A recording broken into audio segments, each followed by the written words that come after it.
Hotgi road विमानतळावरून तिरुपती आणि बंगळुरू सेवेच्या प्रमाणपत्रासाठी इंडिगो कंपनीची लगबग सुरू असून ही विमान सेवा सोलापुरातून सुरू होण्याची शक्यता आहे। होडगी विमानतळावरून तिरुपती आणि बंगळुरू करता विमानसेवा सुरू करण्यासाठी इंडिगो ही कंपनी उत्सुक असून सेवेसाठी आवश्यक प्रमाणपत्रांकरता त्यांची धावपळ सुरू आहे।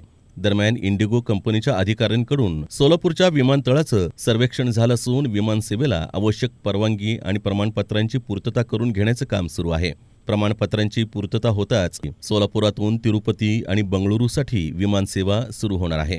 होडगी विमानतळावरून सोमवार दिनांक 23 डिसेंबरपासून विमानसेवा सुरू होणार आहे। फ्लाय 91च्या अधिकाऱ्यांनी नुकताच सोलापूर दौरा केला। पंतप्रधान नरेंद्र मोदी यांच्या हस्ते नूतनीकरण झालेल्या सोलापूर विमानतळाचं लोकार्पण करण्यात आलं। त्यानंतर विमानसेवा सुरू करण्यासाठी मोठ्या प्रमाणात हालचाली सुरू झाल्या।